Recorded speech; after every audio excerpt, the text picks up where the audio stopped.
दर्शकवृन्द यहाँहरूलाई हार्दिक स्वागत छ ज्योतिष मन्थन कार्यक्रममा। ज्योतिष मन्थन कार्यक्रम अन्तर्गत वास्तु, राशि, रत्न, ग्रह गोचर एवं पर्व विशेषका बारेमा चर्चा, परिचर्चा र त्यसका निदानका मार्गहरूलाई यहाँहरू समक्ष तात्विक तत्त्वको रूपमा पस्किँदै आइराखेका छौँ।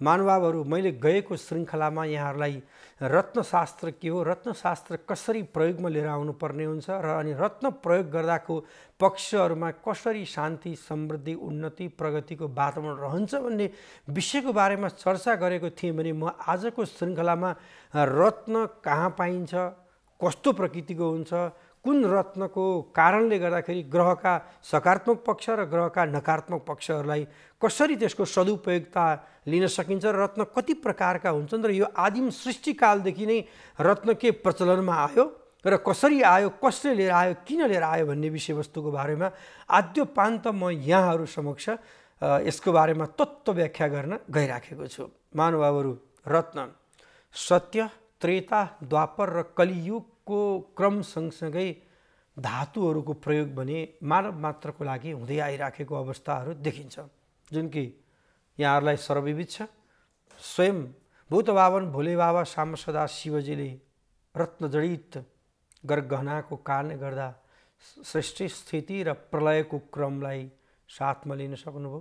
त्यसै गरी भगवान् श्री विष्णुले स्वयं कल्पवृक्षहरूदेखि लिएर शङ्ख, दायाँ शङ्खहरूदेखि लिएर एकमुखे रुद्राक्षहरूदेखि लिएर सारा सम्पूर्ण मणि माणिक्यहरूका विषयवस्तुलाई सोच्ने बित्तिकैका सम्पूर्ण विषयवस्तुहरू प्राप्त हुने प्रयोग गर्नुभएको अवस्थाहरू पनि देखिन्छ, जसलाई हामीले कल्पवृक्ष भन्दछौँ। जुन कि कल्पवृक्षको मुनि गएर जे सोच्यो त्यही चिज प्राप्त हुने तपाईँ हामीले कथाहरू पढ्दै पनि आइराखेका छौँ। पुराण र वेदहरूमा पनि त्यसका बारेमा धेरै व्याख्या भएको छ। रत्न त्यस्तो रत्न हो जसलाई कर्म गर्दाखेरिको अवस्था भने सरल र सहज र शरीरीकरणको द्वारा प्रयोग गर्न सकिन्छ, जहाँ सही ढङ्गले उक्त रत्नको प्रयोग गर्नको कारणले गर्दाखेरि सद्मार्ग अभिप्रेत भएको कुरा तपाईँ हामीले पाएका छौँ। त्यसै गरी देवता र दानवहरूको संयुक्त प्रयासद्वारा वासुकी नाम गरेको नागलाई नेति बनाएर समुद्रमा मन्द्राचल नाम गरेको पर्वतलाई मन्थना गरेर जसरी रत्नहरू निकालिएको थियो, ती रत्नहरूकै कारणले गर्दाखेरि देवताहरू देवत्वमा प्राप्त भयो भने त्यही रत्नको गलत प्रयोगको कारणले गर्दाखेरि दानवमै गएर सारा सम्पूर्ण भस्मीभूत भएको पुराणहरूमा व्याख्या सुनिन्छ। तसर्थ रत्न दुई प्रकारका रहन्छन् दर्शकवृन्द। ती दुई प्रकारका रत्न, एक त जुन कि आइसल्यान्ड अर्थात् टापुहरूका रत्नको रूपमा मानिन्छ, अर्को सी अर्थात् समुद्रका रत्नको रूपमा मानिन्छ। दुई प्रकृतिका रत्नहरूको क्रममा यहाँहरूलाई भन्नु पर्दाखेरिको अवस्थामा जुन कि पृथ्वी सम्पूर्ण जलमग्न हुँदाखेरिको अवस्थामा बिस्तारै बिस्तारै ठुला चिजहरू, ढुङ्गाहरू, पत्थरहरू, माटो खिँदै खिँदै खिँदै खिँदै त्यसको चाहिँ हिउँदेखि लिएर सारा सम्पूर्ण चिजलाई त्यसले खाइसकेको अवस्थाहरूमध्येमा त्यो खारिएको अवस्था रहन्छ र त्यो खारिएको अवस्था सँगसँगै त्यो विषयवस्तुले मानवको शरीरमा टच गर्न पाउँदाखेरिको अवस्था भने सकारात्मक ऊर्जनशील शक्ति प्राप्त हुन्छ। मानौँ कोही खारिएको विद्वान हुनुभयो, चाहे जुनसुकै भाषामा होस्, चाहे जुनसुकै पथमा होस्, चाहे त्यो आध्यात्मिक पथमा होस्, चाहे त्यो वैज्ञानिक पथमा होस्, चाहे अन्य कुनै पथमा लागेको व्यक्ति होस्, उसको रङ र रूप र उसको रस भनाइको तात्पर्य उहाँबाट दिने ज्ञान भनेको त्यो खारिएको ज्ञान, त्यो ज्ञान मानव मात्रको लागि नभएर सारा सम्पूर्णको लागि उपयोगी ज्ञानको रूपमा रहन्छ, जसलाई हामीले खारिनु भनेर भन्दछौँ। त्यस्तै त्यो रत्न त्यसरी खारिएको त्यो विषयवस्तु हो दर्शकवृन्द। त्यसलाई प्रयोगमा लिएर आउँदाखेरिको अवस्थामा शान्ति, समृद्धि अवश्य पनि प्राप्त हुन्छ। त्यो शान्ति, त्यो समृद्धि प्राप्त मानवले खोजिराखेको अवस्था छ। त्यसलाई केही सहाराको महसुस गर्दछ त्यो मानवले। तसर्थ त्यो सहारा अन्तर्गत एक त पहाडको हिमालय पर्वतमा रहेको रत्न र अर्को समुद्रमा पानीले जुन कि ज्वार भाटद्वारा विस्फोटित भएर निक्लिएको रत्न। त्यही भएकै कारणले गर्दाखेरि मन्द्राचल नाम गरेको पर्वतलाई वासुकी नाम गरेको नेटीले दानव र देवताहरू गरेर मन्थना गरेर निकालिएको ती रत्न, त्यहीँबाट अमृत निक्लिएको अवस्था, त्यहीँबाट कालकोट नाम गरेको विष निक्लिएको अवस्था, त्यहीँबाट ऐरावत नाम गरेका घोडाहरू निक्लिएको अवस्था, त्यहीँबाट निक्लिएको हात्ती, त्यहीँबाट निक्लिएका सुकन्याहरू, त्यहीँबाट निक्लिएको कल्पवृक्ष दर्शकवृन्द। तसर्थ त्यो मन्थनाको जसलाई अरण्य भनेर भन्दछ, जुन कि साधनाको क्रम, मन रूपी मस्तिष्कलाई पनि तपाईँ हामीले साधना गर्दै गर्दै गर्दै गर्दै जाँदा त्यसको एउटा घिउ अर्थात् क्रिम जुन कि मलिम चिज प्राप्त हुन्छ, त्यो मलिम चिज नै साधक र साधनाको लागि बढी सबलीकरण र उपयोगी र सहजताको क्रम र सफलीभूतको क्रमको रूपमा तपाईँ हामीलाई प्राप्त हुन्छ। तसर्थ महानुभावहरू, हामीले ती विषयवस्तुहरू प्राप्त गर्नको लागि, त्यस्ता चिजहरूलाई हृदयङ्गम गर्नको लागि भने रत्नको प्रयोगताको पक्षमा जुन कि स्वच्छता साथ निर्माण भएको जुन कि रत्न, जहाँ हिमाली वेगमा रहन्छ, जुन कि प्रकृतिले पकाएको चिज, प्रकृतिले उमारेको चिज, प्रकृतिले दिएको चिज, त्यसलाई नै राशि रत्नको रूपमा मानियो। त्यसैलाई नै ग्रह रत्नको रूपमा मानियो, जुन कि ग्रहसँग सकारात्मक प्रभाव दिने, ग्रहसँग नकारात्मक प्रभावलाई हटाएर सकारात्मक प्रभुत्व प्रदान गर्ने त्यो विषयवस्तु भनेको त्यस्तो उत्कृष्टता विषयवस्तु हो, जसको कारणले गर्दाखेरि मानव मात्रको लागि समृद्धता प्राप्त हुन्छ, शान्ति प्राप्त हुन्छ, आनन्द प्राप्त हुन्छ र यहाँलाई जिज्ञासा लाग्न सक्दछ। कतिपय व्यक्तिहरूको हाताभरि औँठी हुन्छ, के त्यो हातैमा लाउनु पर्ने अवस्था हो? कतिपयको छातीभरि अर्थात् तपाईँको चाहिँ गलाभरि रत्न प्रयोग गरिएको अवस्था देखिन्छ, के त्यो त्यहाँ लाउनै पर्ने हो? यहाँको जिज्ञासा रहन सक्छ, चाहे त्यो समुद्रको किन नहोस्, चाहे त्यो हिमाली भेगको किन नहोस्। दर्शकवृन्द, रत्न हातमै लाउनुको कारण भनेको जुन कि मनरूपी मस्तिष्कको लागि हर हमेसा जुन कि यो रिङले प्रयोग गर्दाखेरि त्यसले जुन हल्लाइदिने काम गर्छ, मनरूपी मस्तिष्कलाई एक्टिभ बनाउने काम गर्दछ, जुन कि जागा बनाउने काम गर्दछ र त्यो जागाको पक्ष र त्यो जागाको विषयवस्तु र त्यो जागाको चिज जुन रहन्छ, त्यो नै हो दर्शकवृन्द मानवको लागि सकारात्मक पक्षमा लिएर जाने। तसर्थ चाहे तपाईँ मुस्लिम हुनुहुन्छ, चाहे तपाईँ बौद्धिस्ट हुनुहुन्छ, चाहे तपाईँ हिन्दू हुनुहुन्छ, चाहे तपाईँ जैन या सिख हुनुहुन्छ, रत्न विशुद्ध विज्ञान हो, जसको कारणले गर्दाखेरि तपाईँलाई सकारात्मक मनलाई सकारात्मकतर्फ त्यसले धकेलिराखेको हुन्छ। जहाँ हामीलाई नराम्रो पक्षले आक्रमण गरेको हुन्छ, त्यसलाई राम्रो पक्ष ल्याउनु पर्ने हुन्छ। मानौँ रातको समयमा अँध्यारोमा त हिँड्न सकिँदैन, टर्च लाइट बालेपछि त्यो अँध्यारोलाई उज्यालोमा परिणत गरिदिन्छ, दियो बालिसकेपछि अँध्यारोलाई उज्यालोमा परिणत गरिदिन्छ, बत्ती बालिसकेपछि अँध्यारोलाई उज्यालोमा परिणत गरिदिन्छ। त्यस्तै दर्शकवृन्द, रत्न पनि अँध्यारो चिजलाई उज्यालोतर्फ लिएर जान्छ। तसर्थ ती बहुमूल्य र अभिमूल्य जुन विषयवस्तुहरू जुन रहेका छन्, जसले हाम्रो मूल्य नै छैन दर्शकवृन्द, त्यस्ता विषयवस्तु यदाकदा पुराना व्यक्तिहरूमा तपाईँ हामीले पाउँदछौँ।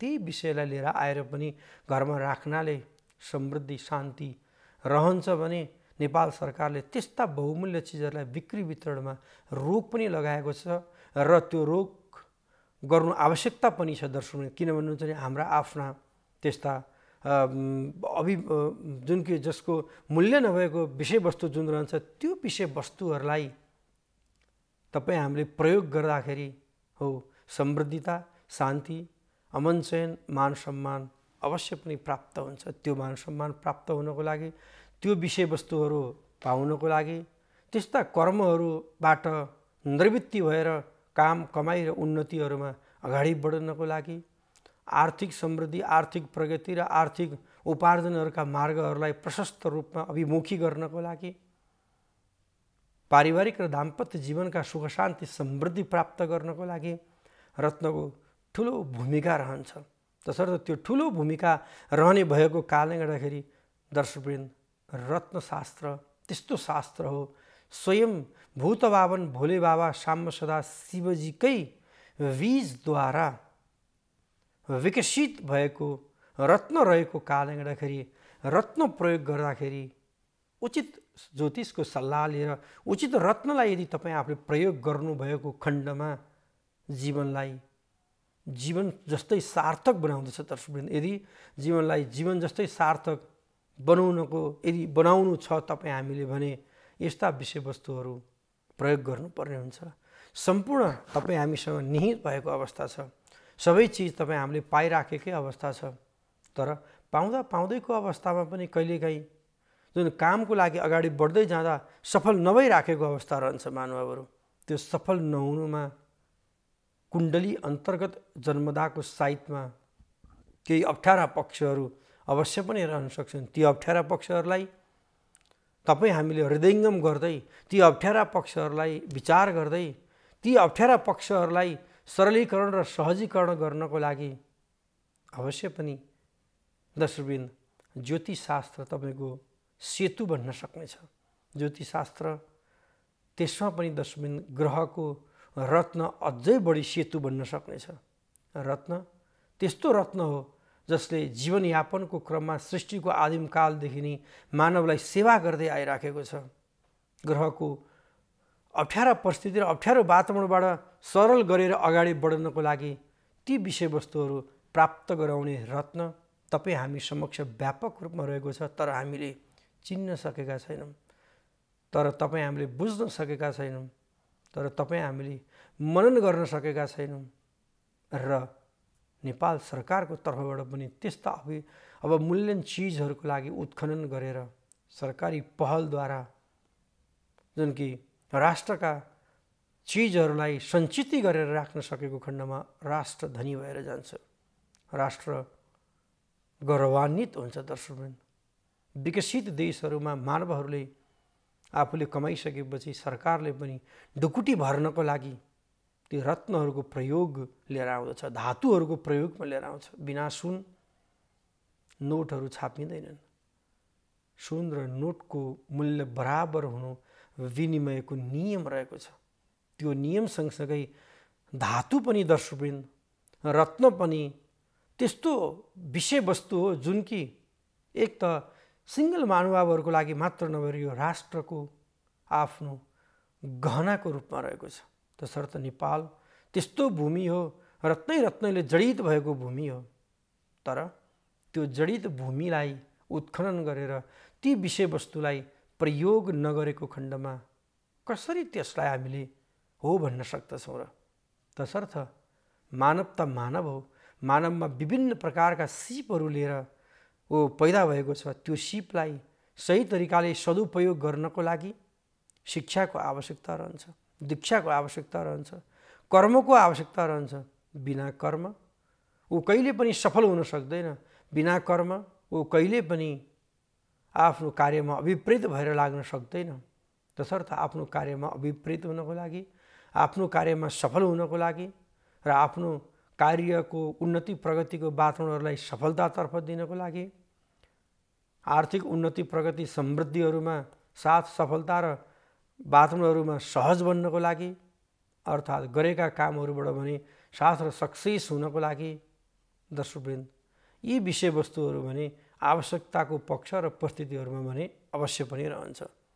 त्यो पक्ष र त्यो परिस्थिति र त्यो वातावरण र त्यो ग्रह, त्यो कर्म र त्यो उन्नति र त्यो प्रगति र त्यो समृद्धि हर हमेशा दर्शकवृन्द त्यो रत्नले नै मानवको लागि कर्मका साथ जुन कि थोरै बाटो खुलाइदिने काम गर्छ।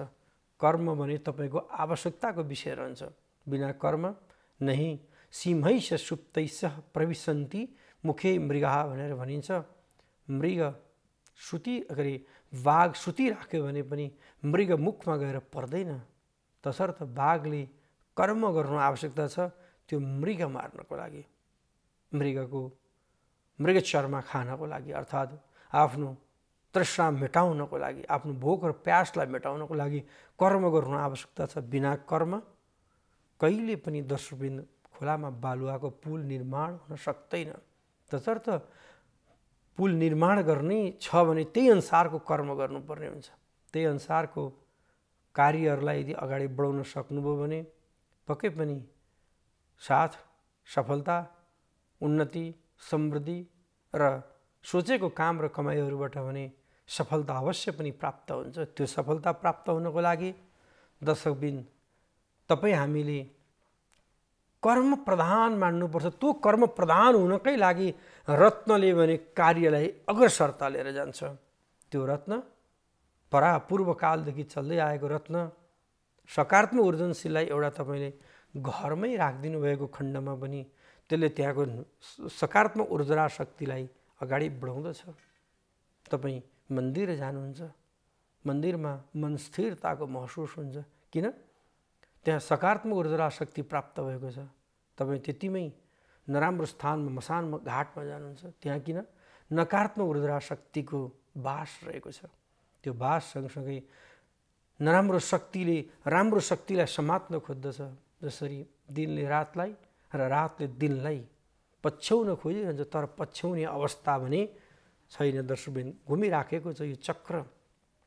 यो घुमिराखेको जुन चक्रको क्रम जुन रहन्छ, त्यो क्रमको क्रमभङ्गता यदि भएको खण्डमा के होला त दर्शकबिन? हो, त्यो क्रम भङ्ग नगर्नकै लागि नै सृष्टिको आदिम कालदेखि नै मानव मात्रको लागि नभएर सम्पूर्ण स्थावर जङ्गमी आदि विषयवस्तुहरूको लागि प्रयोगमा लिएर आइने त्यो रत्न जीवनयापनको सरल र जीवनयापनको सहजीकरण र जीवनयापनको समृद्धता, जीवनयापनको पक्षको लागि सकारात्मक पक्ष र जीवनयापनको क्रममा उन्नति प्रगतिको पथ र पक्षहरूको लागि अगाडि बढ्नको लागि नै हरमेशा उक्त रत्नले काम दिन्छ दर्शकबिन। तसर्थ त्यो रत्न तपाईँले हातमा प्रयोग गर्न सक्नुहुन्छ।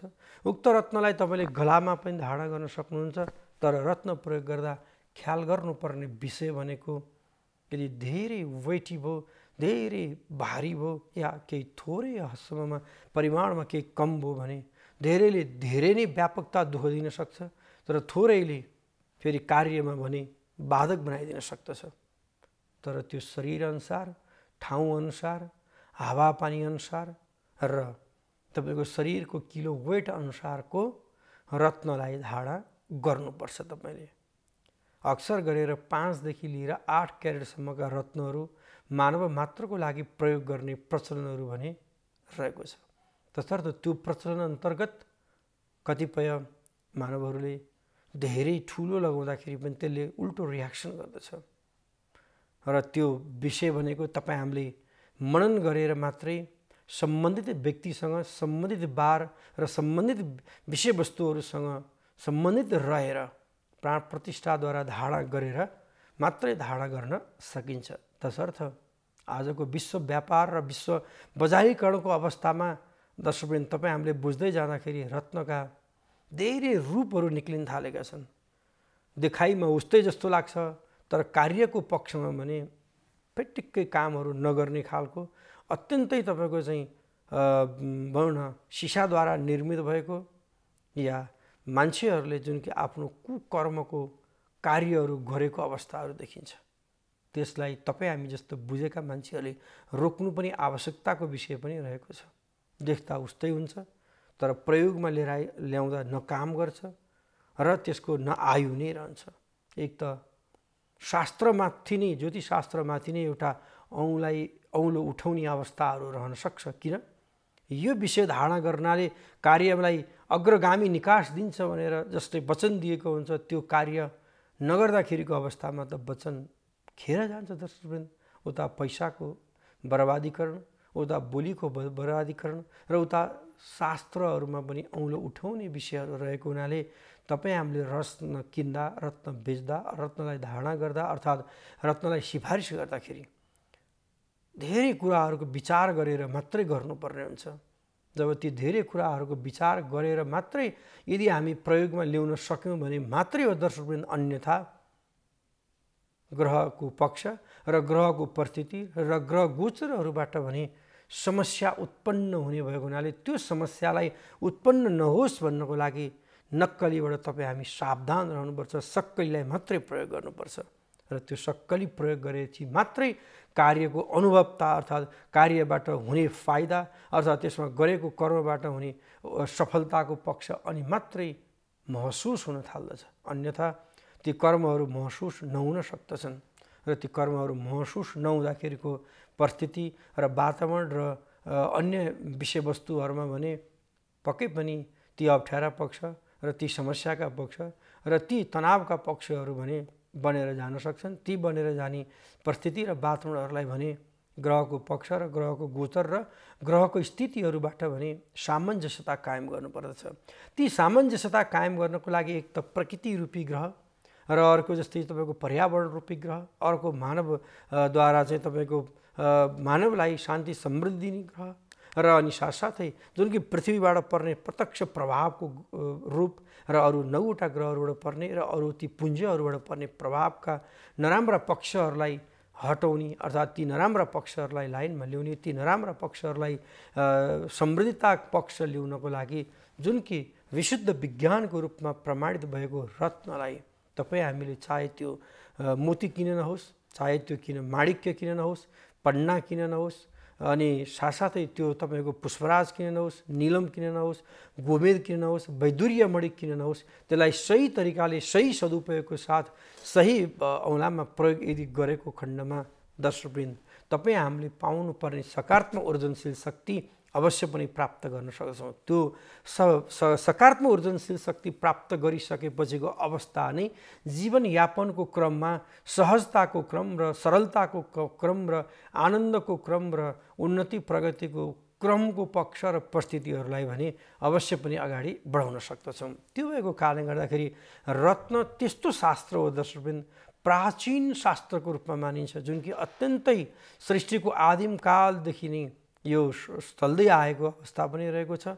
कुनै पनि त्यस्ता मठ मन्दिरहरू गुम्बजहरू इत्यादिमा रत्नको प्रयोग भने गरिएको हुन्छ, जसको दर्शनले गर्दा, जसको स्पर्शले गर्दाखेरि, जसको चाहिँ तपाईँको चाहिँ धारणाको कारणले गर्दाखेरि पनि मनमा भएका कलुषित विचारहरू नाश भएर जाने र त्यति मात्र नभएर सोचेका विषयवस्तुहरूलाई प्राप्त गर्ने त्यो विषयवस्तु तपाईँ हामी समक्ष हुँदाहुँदै पनि किन तपाईँ हामीले प्रयोग नगर्ने त? हामीले सक्ता हुँदा र समयले साथ दिँदाखेरिको अवस्थामा यदि यी विषयवस्तुहरूलाई तपाईँ हामीले प्रयोगमा ल्याउन सक्यौँ भने जीवन सार्थकताको रूपमा जाने भएको हुनाले जीवनलाई सार्थकतातर्फ अभिप्रेत गरौँ भन्दै आजको लागि ज्योतिष मन्थन कार्यक्रम सकिएको छ। नेपाल टेलिभिजन हेर्दै गर्नुहोला। नमस्कार।